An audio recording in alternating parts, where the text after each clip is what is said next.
Thank you, Dana. And now we continue with the next speaker.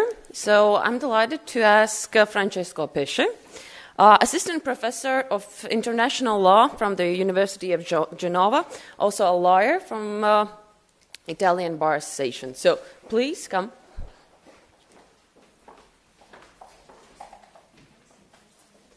Okay. So, thank you, everybody. Good morning. Thank you, Dana, for this kind invitation, and thank you to all the Latvian team and to all the partners of this project. I have the honor to be the first one to introduce a mediation national report. So I try to give you a general overview on the mediation system and the mediation situation in Italy and within the context of Italian civil procedure. First of all, it is quite obvious that we have to distinguish the mediation from different mediation types from different perspectives. So we can speak of mediation considering the relationship with the process. And from this perspective, we can speak of judiciary mediation and out-of-court mediation or court-annexed mediation. But we can speak, as Dana Rone already said, of mediation from the perspective of the material content of the agreement. So during this day, we will speak of the mediation types of in the field of family law, or in the general field of civil and commercial matters, but we will speak also of mediation from the perspective of criminal law.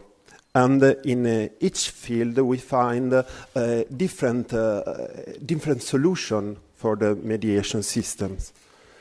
And then, especially in Italy, it is quite important to speak about the compulsoriness of mediation, because we had a huge problem on this point. I will approach this theme in a while. We can find a mandatory system of mediation and an optional system of mediation. So a system based on the voluntary access by the parties. The situation in Italy is, we can say, is a situation of a state that introduced a general system of mediation in civil and commercial matters in a very recent moment. You can see that the general law framework for the mediation in Italy is given by the Decreto Legislativo number 28 of 2010. We already had some mediation systems before this moment, but it was not so common to use the mediation in the context of judiciary proceedings or for the out-of-court mediation. The decree of 2010 was implementing the European Directive on Mediation. And it is very important to stress this point, because I think it is very important to stress the role of the European Union and the role of the European Union law in introducing mediation in all member states. Because before the intervention of the European Union with the directive of 2008, number 52, before this moment in Italy the mediation was quite not used. And After the introduction of mediation, we had a problem, intervention of the Constitutional Court, because we introduced a mandatory system. And the Constitutional Court said it was not possible to oblige the parties to an attempt of mediation before entering the court. So the Constitutional Court cancelled the mandatory attempt. And after this moment, in 2013, the mandatory mediation was introduced again by the government, but with other forms, so with some amendments, taking into account the observation made by the Constitutional Court. And in February 2015, so recent times, we had the introduction of the pre-trial negotiation, negoziazione assistita, that is quite similar to mediation, but it concerns some types of proceedings, for instance, in the field of insurance proceedings, for the road circulation. And this kind of pre-trial negotiation is completely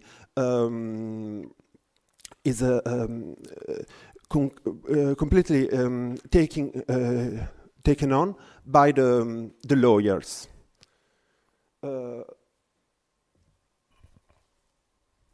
Concerning the judiciary mediation, we already had since 90s a general principle of encouraging conciliation in civil procedure. So, as I already said, we can find some forms of mediation before 2010, but this general principle didn't correspond to a real and effective mediation used by the parties. Recently, we can find in our civil procedure the introduction of some cases of court-annexed mediation. For instance, we can mention the role of the judge for the small claims, that is giudice di pace in Italy. Giudice di pace received the possibility to act as a mediator on a voluntary access by the parties. So it is a very particular form because it is a judiciary mediation in nature, because we have a judge with the role of mediator, but it is at the same time non-adjudicating mediation, because since it's not a part of a trial, and it is a voluntary extrajudicial procedure. This kind of mediation gives, at the end, an agreement that is enforceable only in case that this mediation fall within the competence of this judge for small claims. In all other cases, this judge can act as mediator, but the final agreement is not enforceable before the courts. Generally speaking, during all the civil and commercial proceedings, at any stage of the proceeding, we have a broad power of trying the conciliation by the judge. But this kind of mediation is not so developed, because it has some limits. The principal limit is represented by the role of the judge. That is at the same time a role of authoritative power and mediator. So the party autonomy in this case is quite limited, because the figure of the judge acts at the same time as mediator and as judge, in case the mediation agreement is reached. And then we have special provisions for some fields of law. So we have mediation in labor law with special provisions, in family law, and we are going to speak about family mediation today, and in criminal law. In criminal law, we have very few cases of mediation agreements, specifically in the juvenile proceedings, in case of proceedings that are started upon request of the victim. And then some excluded matters like the administrative matters, the matter of the relationships between the private and the public bodies. Then we have some examples of out-of-court mediation in Italy that is concerning which a very important role is played by commercial chambers, Camere di Commercio, that acts as mediator for the disputes, including all consumer-related disputes. And we have independent authorities working in the field of services of public interest.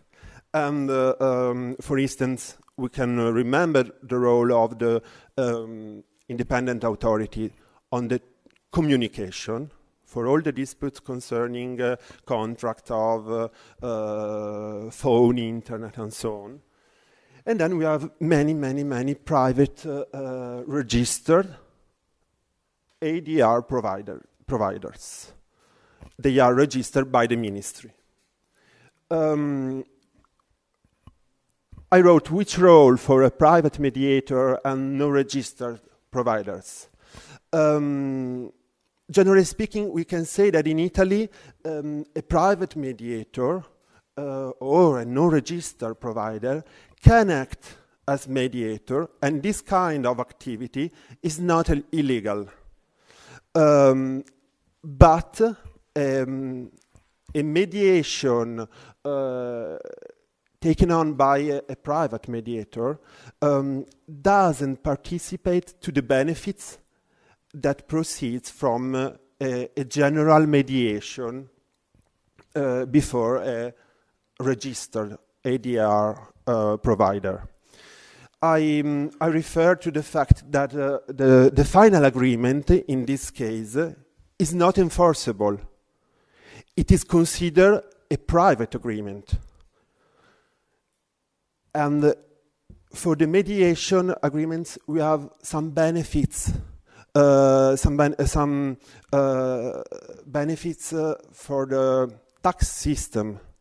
The fees that we pay for the mediation can be deducted from the tax, and in this case, it is not possible.